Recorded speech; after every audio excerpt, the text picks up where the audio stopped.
Hey everyone, so this is the next part of the dynamics unit, which is all about inclined planes. Inclined planes is a very special scenario. So this is one of those cases where, unless they specifically reference it, you're really not going to be dealing with it too much. So the idea about the inclined plane, you're talking about objects being placed on a ramp. We have to kind of handle the forces a little bit differently. So we have an object on an inclined plane. If we want to look at the forces acting on it, we know that there are two main forces. We have the force of gravity going down, which is fine, but then we have the normal force going up at an angle like this. Well, this ends up posing a problem because, as we know, when we deal with forces acting on an object, we can't have forces acting on angles. They always have to be perpendicular to each other in the x, y, or z plane. So we're going to have to deal with these forces to kind of take into account that the object is on an incline. Now, it might seem at first that we might take that normal force because that's the one that's technically at an angle. It's not going up, it's not going to the right, it's kind of going in a combination of both. So it seems like we would break the Fn into a y component and an x component. However, that's not really the best case because as we look at an object that's moving on an incline, its motion is going to be going up and down the incline. So it actually makes more sense to take our forces relative to the incline. And instead of talking about forces breaking them up into y and x components, break them up instead into perpendicular components and parallel components relative to the incline.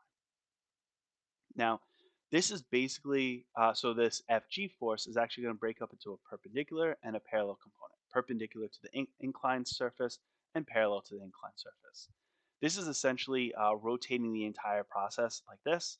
So instead of having the Fn being the one at an angle, if I rotate it so that the incline is now flat, you'll see that the gravitational force is actually the one at an angle, going down and to the right. And that's where this down and to the right comes from. Now, I'm going to derive how to find F parallel and F perpendicular.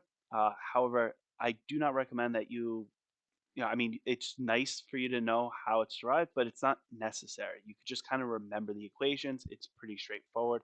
Because they're components, we know that it's going to be something with sine and cosine. Because it's FG, we know it's going to be FG sine and FG cosine. The only issue is you need to know which one's which. So this is how it gets derived. Let's say we have the angle given right here for the incline, the bottom angle. That's almost always what you're being given. If we look at this inner triangle right here, we know that because of the rules of triangles, that if this angle is 30 degrees, we know that this angle is 60 degrees. Then what we can do is look at those two because this, by definition, is perpendicular to the surface, which means that this entire angle is going to be 90 degrees. Therefore, if this is 60 degrees, then this is 30 degrees. This shows that this angle and this angle are always the same when drawn properly. Now, if we want to find F parallel, we can use sine because F parallel is opposite the 30 degrees. So it's going to be sine of the 30 degrees is F parallel over FG, which gives us the parallel force being FG sine theta. We could do the same thing with the perpendicular, and this time it uses cosine, and we get F perpendicular equals FG cosine theta. So these are the two main equations. They do not appear on the reference table, which is why you have to kind of memorize it or put them into your calculator since the calculator doesn't get wiped. Now, a lot of times, how are you going to remember this? So there is a phrase you could use to remember the parallel force, the force that slides and the force that sines. That basically, because the parallel force is the main force that's in charge of sliding the object down the ramp, you can remember sine and slide and sine. It kind of rhymes. The cosine one, granted, doesn't really have that good of a rhyme. The force that crushes the force that opposes.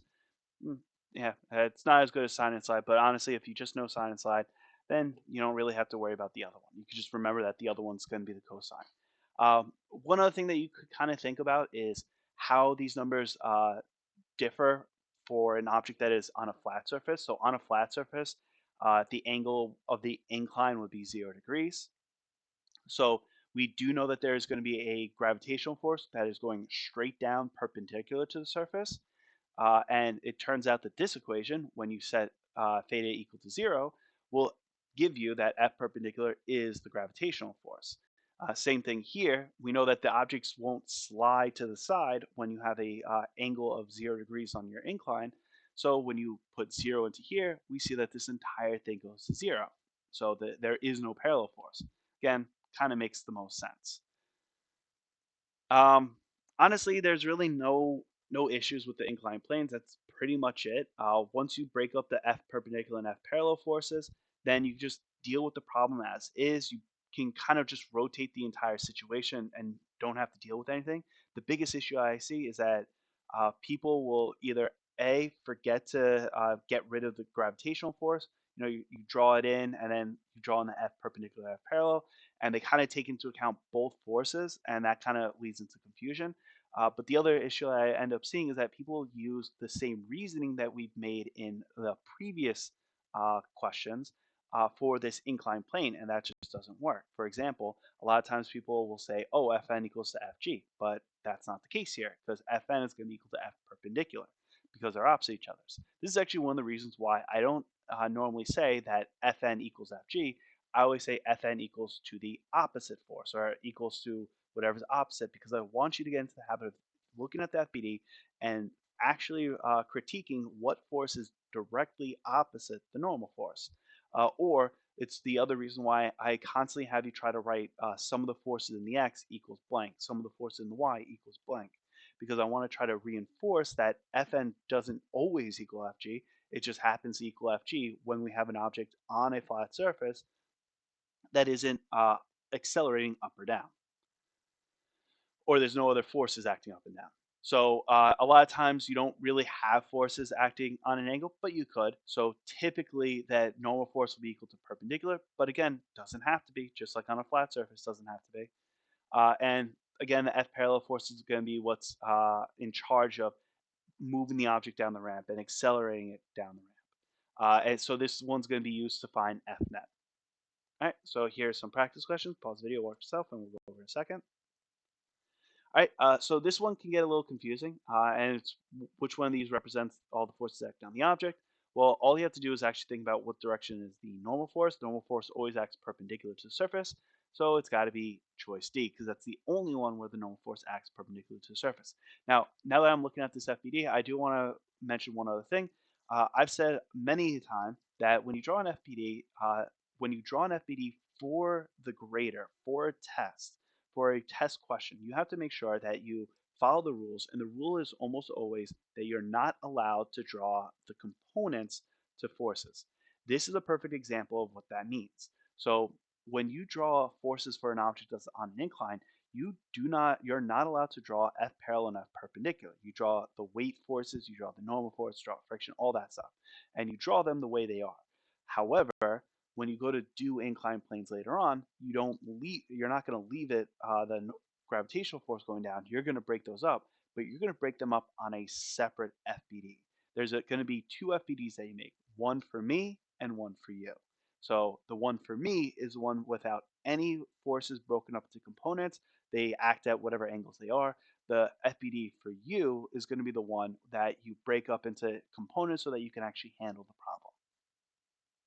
All right, here's the next question. Pause video, work yourself. We'll go in a second.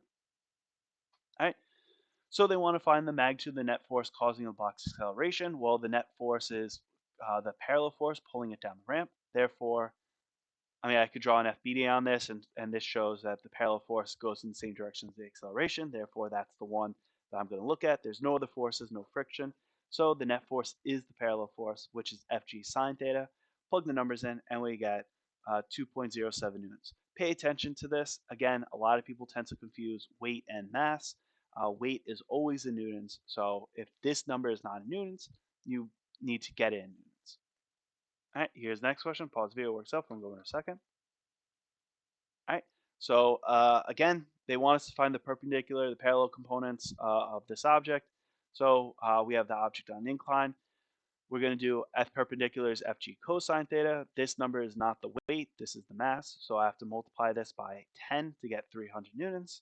Cosine 30 degrees is 260 newtons. And I do the parallel force, which is Fg sine theta. Same thing, and I get 150.